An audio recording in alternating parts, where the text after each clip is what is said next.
Okay, I'm in Bariloche, in Argentina, in South America. And I actually just caught a bus out of the small town, and I'm now walking towards another village. And I've been told that just a couple of days ago it snowed here, and the mountains are just unbelievably spectacular, with snow on them. And I'm in low season, which is good. It means places aren't so expensive, but everything's really expensive here for tourists. This is the tourist mecca for the proprietors. And all that. There's lots of, it's like a fairy tale. There's lots of hotels that, fulfilling the wildest fantasy of people. They're in a villa out in the bush. They've got the mountains around them. They feel that sense of freedom, and that's why people come on holiday, is to feel that sense of freedom. Because the reality is most of us not liking where we're working. We're wanting some escape from the life we're in. We're working too hard. Long hours. This is not good. Check out that mountain over there. It's funny, I just thought of David Suzuki. He would love it here. He's the Canadian geneticist, actually, was his expertise. He did a great service to the world. Did a lot of educational projects on the environment, trying to teach people to feel some sort of sense of connection with this magical world we live in. And there's all the carbon polluters going past.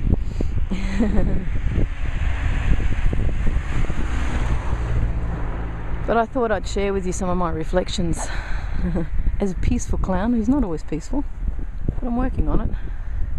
I'm working on it, genuinely, because I really, hang on, you're going to help me make sure I don't get run over. I've got a cold too, so if I cough, sorry in advance. So the point I want to make here, whilst I'm walking and obviously talking to myself, which is really talking to you, my reflections are about my life, actually. And you sort of become aware of the little things that pop into your head, of the people in the past that you've felt, some unforgiveness towards because they hurt you in some way. They float back into your mind. You also see your own family and the mistakes that they make, and the grudges they hold, or the petty rivalries or the fighting. Oh, that's an interesting sound. I was going to say it sounds like a kookaburra, but we're not in Australia. We're in Patagonia. Although Patagonia and Australia were connected. So this is technically my land too. Well, the whole planet is, but anyway, allow me my dream. So just going back to reflections on family, I'm sure many of you listening to this have issues with your family. We all do. Maybe there's a few of you out there that actually get on very well. Good for you. Contact me. Give me advice. I guess the way I'm seeing it these days, my consciousness has shifted, definitely. I'm not seeing the world in right and wrong anymore, and I'm slowly starting to take responsibility for my own thoughts. If they're negative thoughts, well, that thought emanates from me, comes from me. And it's funny, sometimes, I've told people this, that actually you're the creator of your reality, and that you're actually, if you're coming from a negative space, that's what you're seeing in the world. People don't want to hear that. They want to be the victim. The world's done them wrong. And that's not to say that people don't do each other wrong, they do. But it's really their issue, not yours. And this is something I've had to learn in my life with certain people who I felt have wronged me.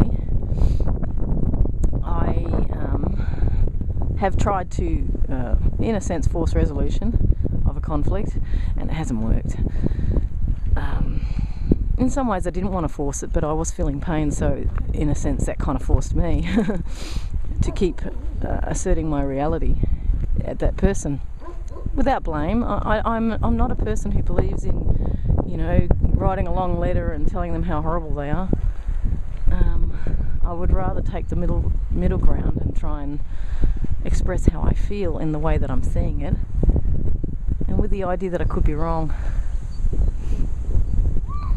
And that, I've said this to people before, One of the wisest things I ever said in my life was that I could be wrong.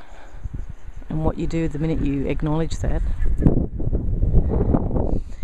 is that you recognise other possibilities. That's where the intelligence is. You're opening your mind. It's the open mind that finds the solutions. You don't find any solutions if you fix that you're right and everyone's wrong. And there are plenty of people getting around with these types of attitudes. It's a nice house up there. And those attitudes, those very fixed attitudes where I'm right, you're wrong, goes on for years. All it does is locks people into negative feelings and hatred, and the problem that they face, they never solve. And then people go through their lives feeling disconnected from their families and so forth and so on. So this little discussion as we walk through this beautiful, another Eden, is to learn to let go of the anger. And I recommend people to go to Byron Katie's work. And this is something I'm going to be saying more and more if I'm given the opportunity to speak more. www.thework.com. I still haven't fully done it myself because I haven't found the time to do it, but I will. This is something I fully intend to do, is to actually look into my own belief systems.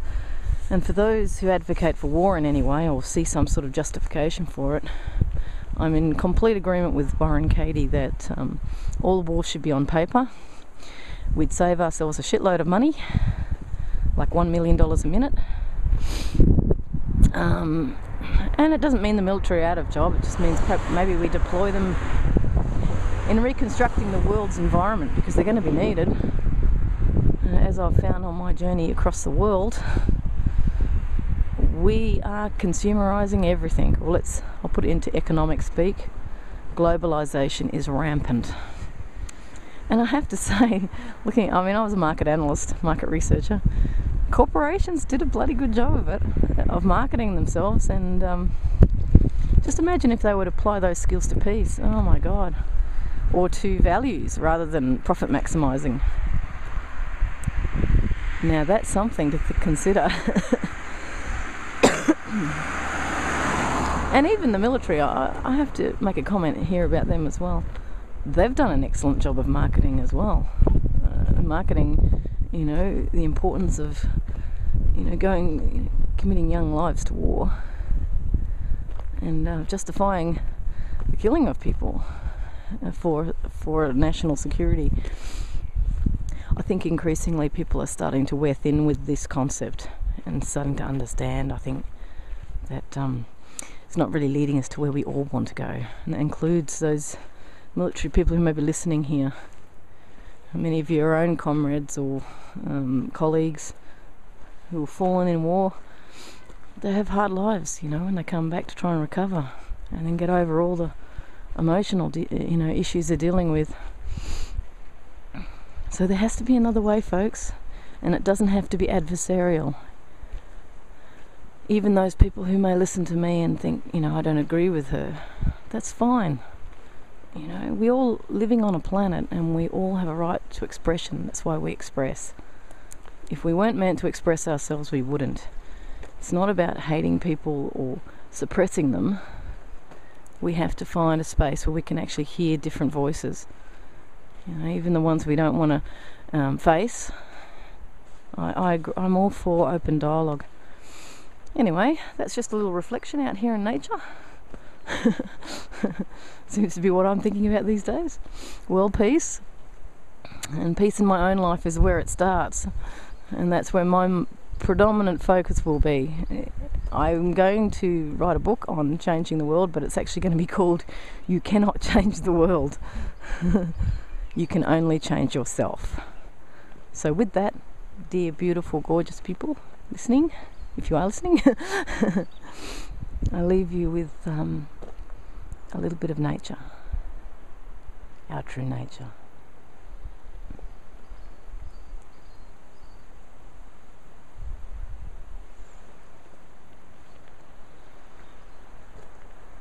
It's been a long road.